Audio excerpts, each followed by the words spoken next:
best dancers from across the globe are about to join me for the audition of a lifetime. ABC Mondays. Do they have what it takes to compete and be the next Dancing with the Stars pro? I'm here to win. Nothing is going to stop me. Our star judges will decide. This is what hunger looks like. It was 100% a wrong choice. Robert Irwin hosts. The next era of ballroom starts right here on Dancing with the Stars, The Next Pro. All new Mondays, 8, 7 Central on ABC, next day on Hulu.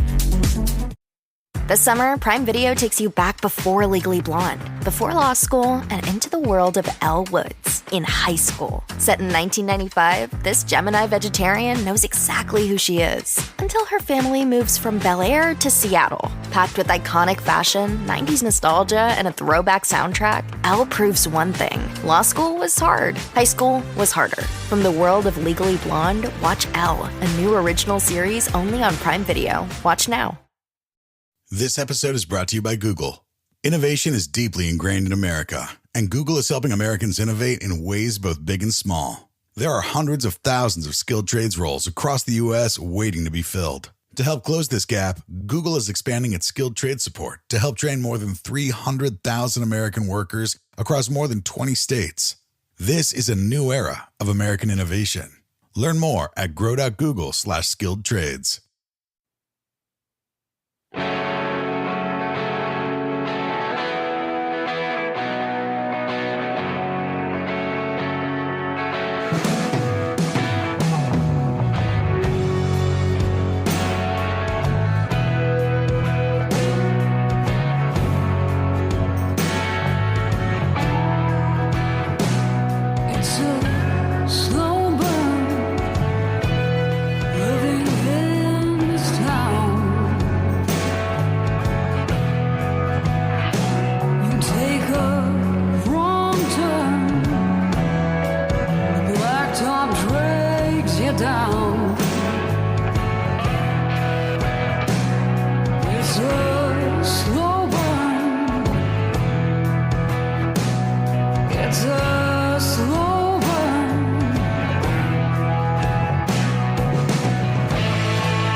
Going on, everyone? Welcome back. It is another episode of The Hook Rocks, the ultimate rock community podcast. Thank you again for tuning in, and thank you again for giving us a listen. We do appreciate it. Please write us a review at the end of the episode. Let us know what you think. We always appreciate your feedback. And of course, reviews are very important to podcasts. So if you haven't already, please do so. We do appreciate the feedback, like I said, and we do appreciate the time it takes to do it. We are part of the Pantheon Podcast Network, a great network of music-related podcasts.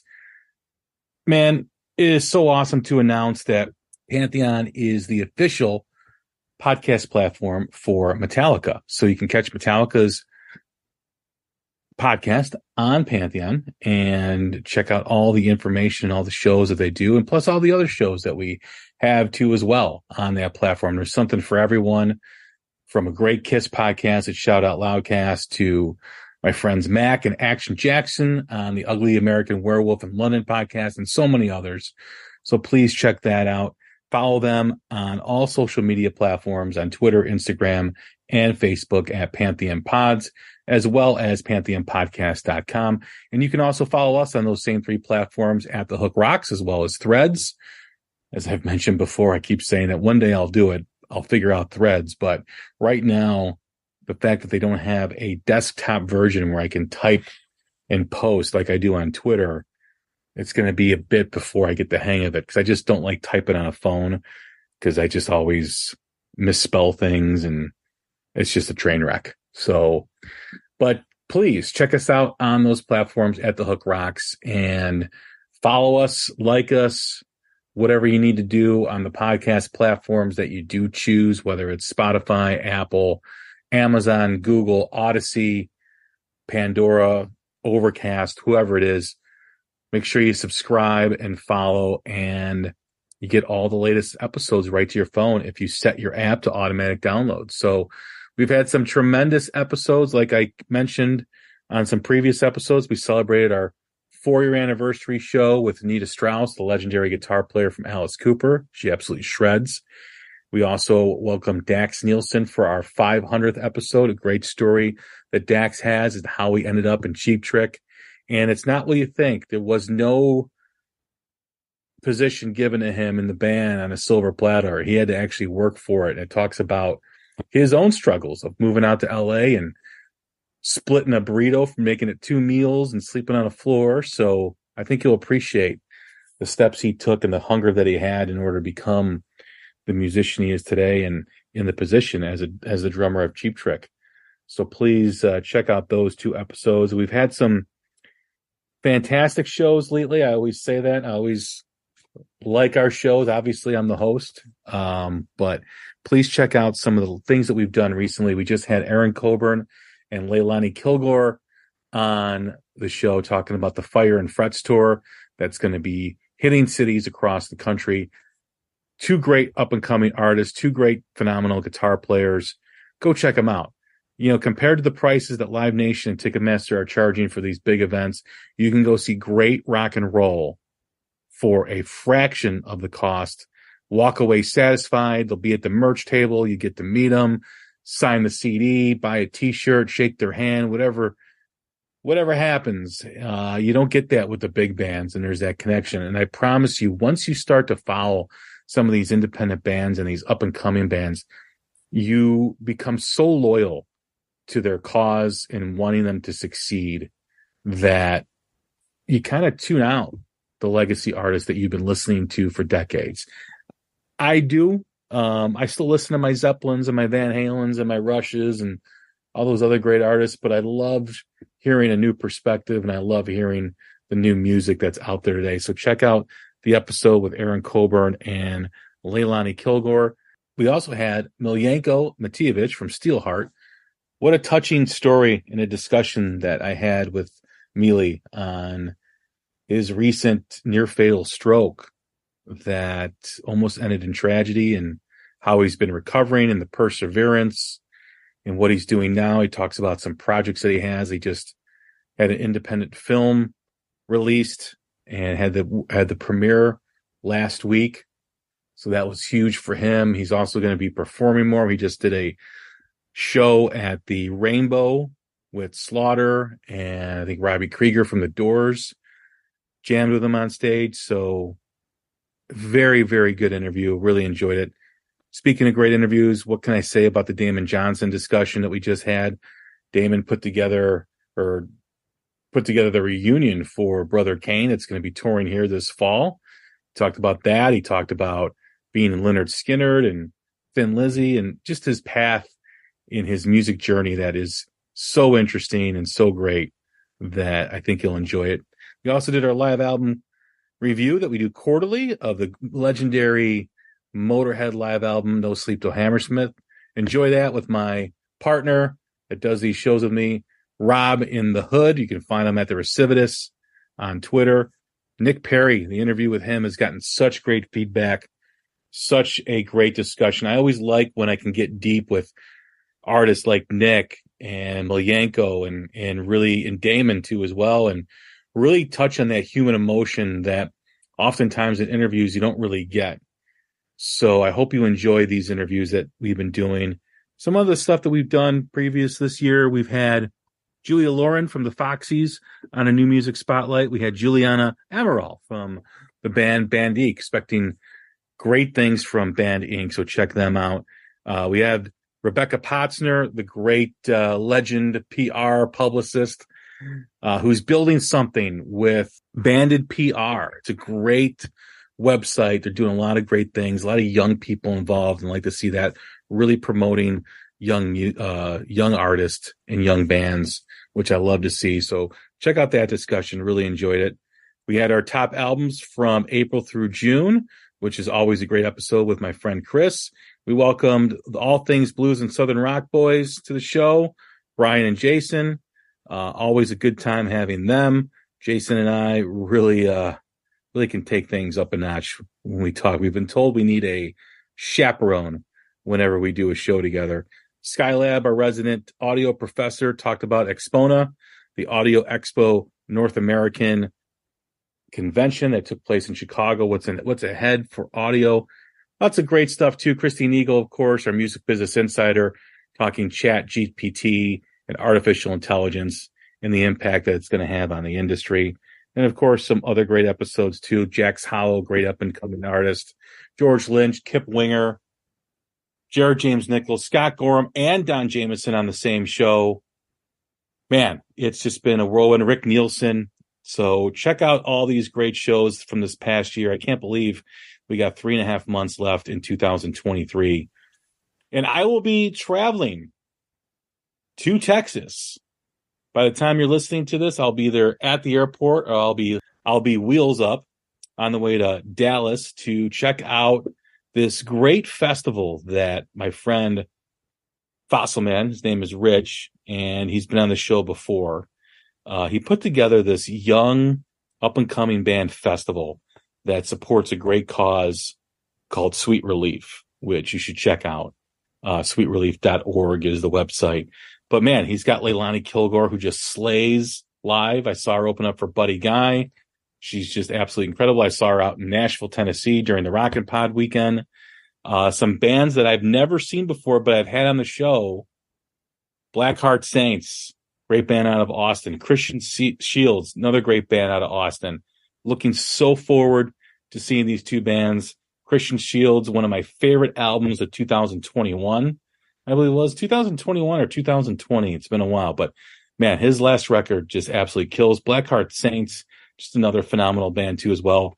And one of our favorites, Abby Kay, with Diego on guitar. I mean, I can't wait to see him too as well. But Abby is, been on the show 5 or 6 times and can't wait to see her. It's been a while since she's been on. I know she just released a single. So looking forward to that. But this show is going to be great. It's going to be hosted by another one of our friends, Ace Von Johnson, who is an A+ individual in this industry. Just an awesome dude, always accommodating. I can't say enough about Ace. It's been a while. Well, it's February. Him and Sam Bam Colton from Dorothy were on the show, but I always like having Ace on and can't wait to see him and connect with him while I'm down there and catch some great music. It's going to be a good time. But one of the things that really impresses me about this festival that my friend Rich put together is this is really a grassroots event.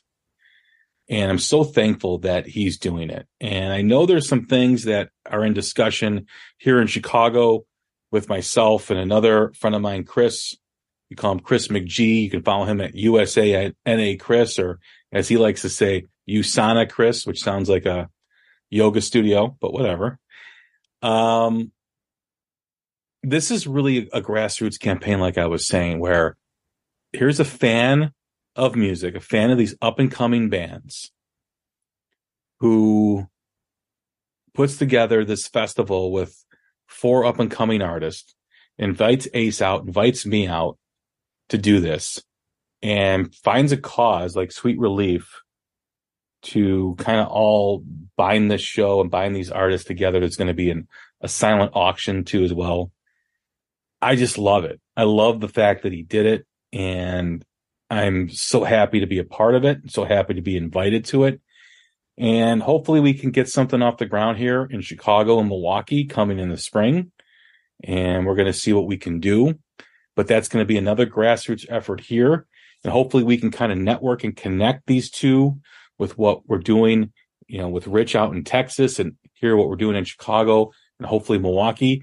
And maybe that creates some excitement and some other fans of new up-and-coming bands from around the country that want to call a club that they go to see bands, a small club, a small venue, brings these new bands in once or twice a year, once a month, or whatever it is. But hopefully this creates a movement of fans getting tired of being overcharged by Live Nation and Ticketmaster. They're getting tired of the new music, the new rock music that's out there being so throttled and so just dismissed by the industry. And it's great music. And you guys know I promote this stuff, and I'll go to bat for any of these bands. But I just hope that maybe this is the start of something, and time will tell. And it's a tough road to hoe. Not going to be, not going to lie to you. I'm going to be fair and honest that promoting new rock is a struggle, but it's a struggle that myself, people like Rich and people like Chris, and a lot of the other people here that are part of the Groove Council, and a lot of people that come to my social media pages and listen to my podcast, I think are ready for. So let's see where this all goes, because I think it's exciting, and I can't wait to see if this journey does have liftoff, and we will keep you posted. One of the other grassroots thing we did was about a month and a half ago. As I mentioned, Chris McGee here in Chicago at USA NA Chris put together this pop-up show with an up-and-coming band from Wisconsin that was on their way back from Indiana at a festival. He contacted this club, made the show at Sunday afternoon at like 2 p.m. It was a pop-up show. And on the way back, to make it more efficient for the band, was able to book this show, have this band play. They only played for about an hour, and there was a decent crowd for a Sunday afternoon with no marketing, very little notice, and it was great. And again, it's something to build on. It's something to say, hey, this is where it started. And Chris had the wherewithal and the guts and the motivation to, instead of thinking about it, he actually did it. The band is Bourbon House, which we're going to be talking about today. We're going to be reviewing the show that I saw last Saturday with my friend Chris at Q Bar in Darien, Illinois, which is about 30 minutes outside of Chicago. And this is a band that we've featured here on the podcast many times. We've had Lacey and Jason on the podcast 3 or 4 different times. They're great people. They're great musicians. They're a great band. As I've said before, they're a band that you can see their evolution from the beginning to now, from their music and their songwriting and the direction that they want to go, and just them figuring out the business side and figuring out what they need to do. They had a lot of interchangeable parts and other members with bass and drums, and they've kind of focused the band on those two, the duo of Lacey and Jason, and kind of have now hired guns with the bassist and drummer.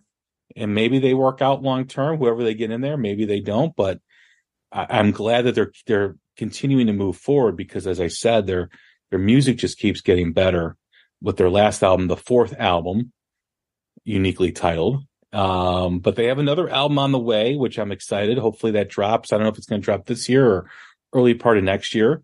They just got a management company, which is a big step for any up and coming band, which is great. And I'm excited for them. I really am. And I think some of the things they've told me about what their plans are in the future, and I'll let them announce that when it's the appropriate time.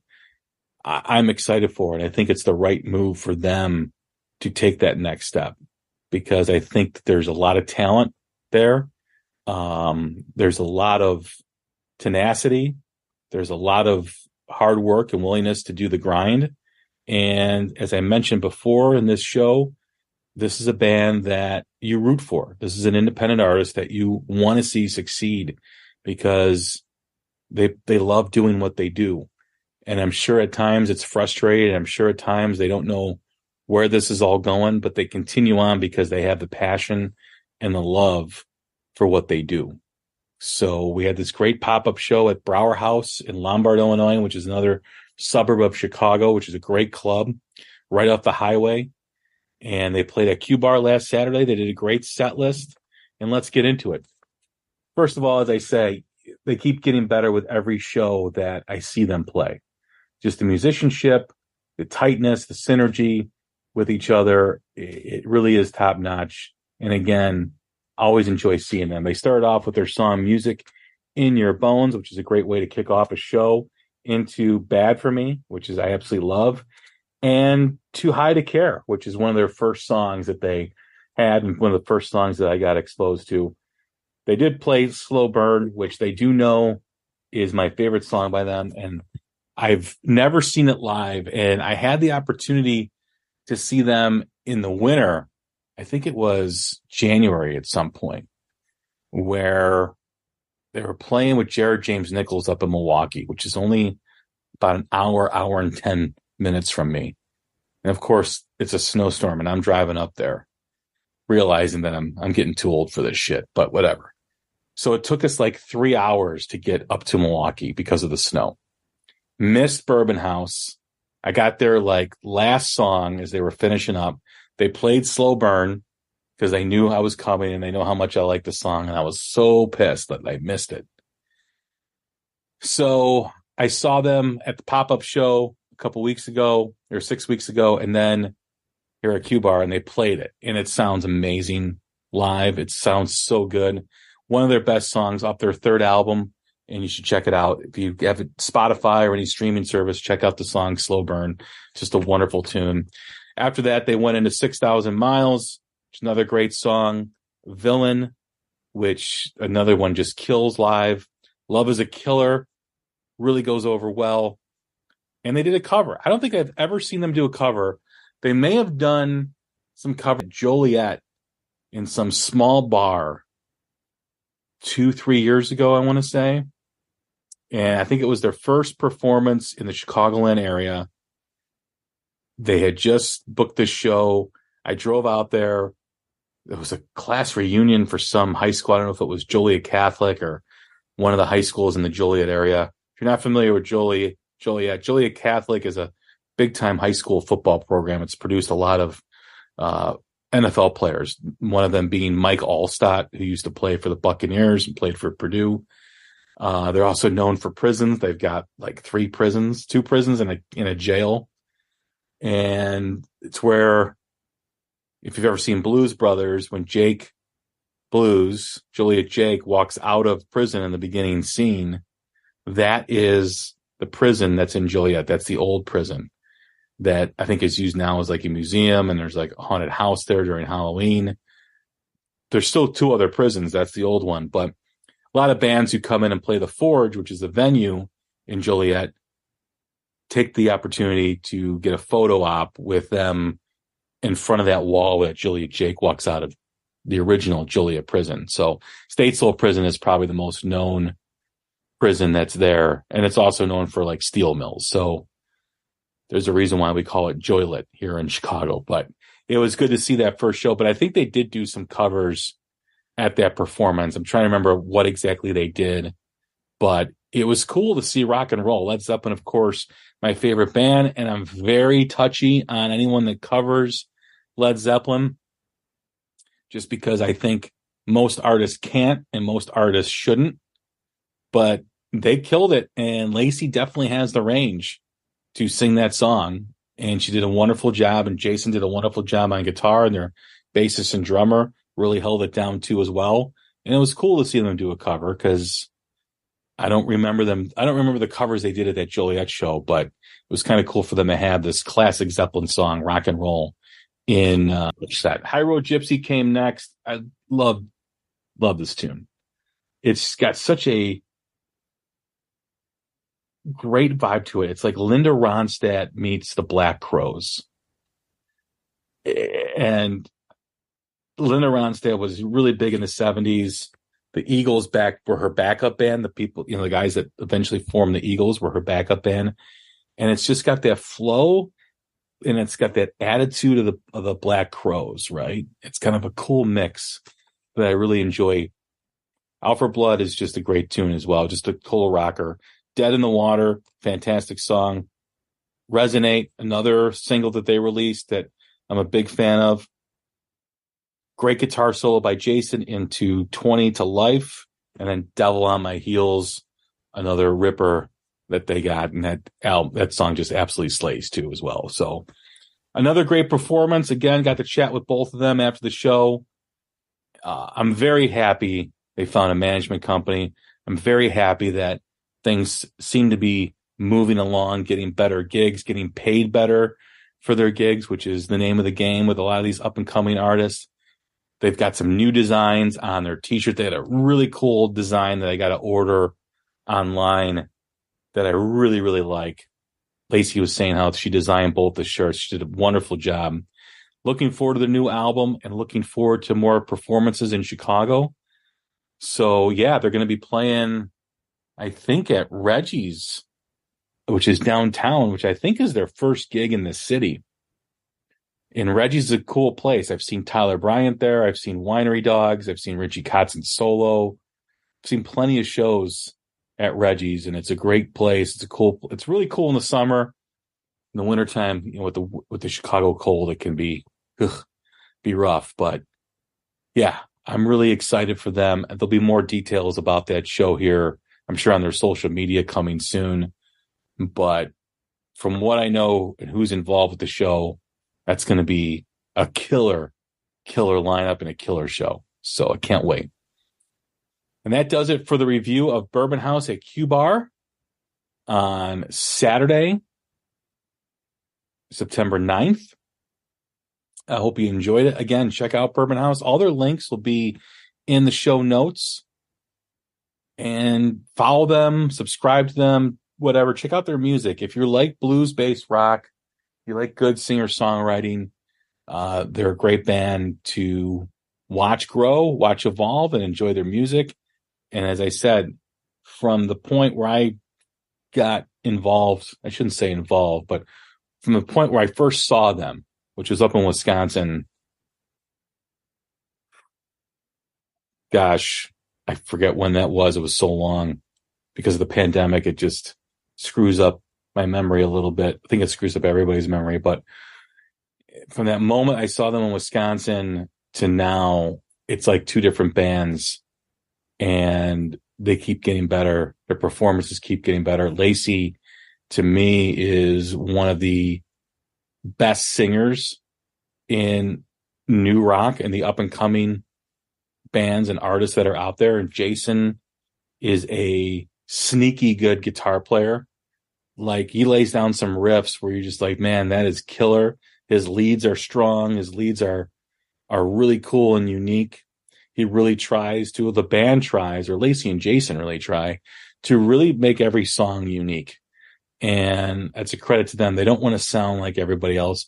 Of course, they're going to be their influences that you can pinpoint and get a feel for what they're about. But man, they're good.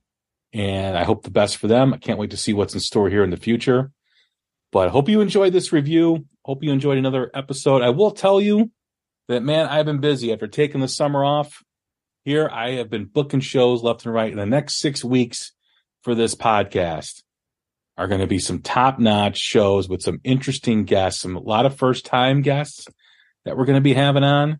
So I am extremely excited to see what's going on and how these shows kind of lay out and play out. But I think you'll enjoy it. Thanks again for tuning in. Stay safe, take care of each other, and we will talk again soon. Thank you. Baby, let's go.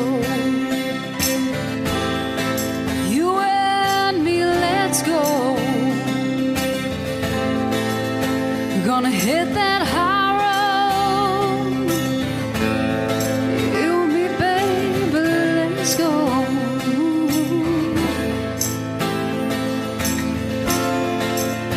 Let's go to Tennessee. Oh, baby, Abilene. Baby, you and me gonna be our gypsies.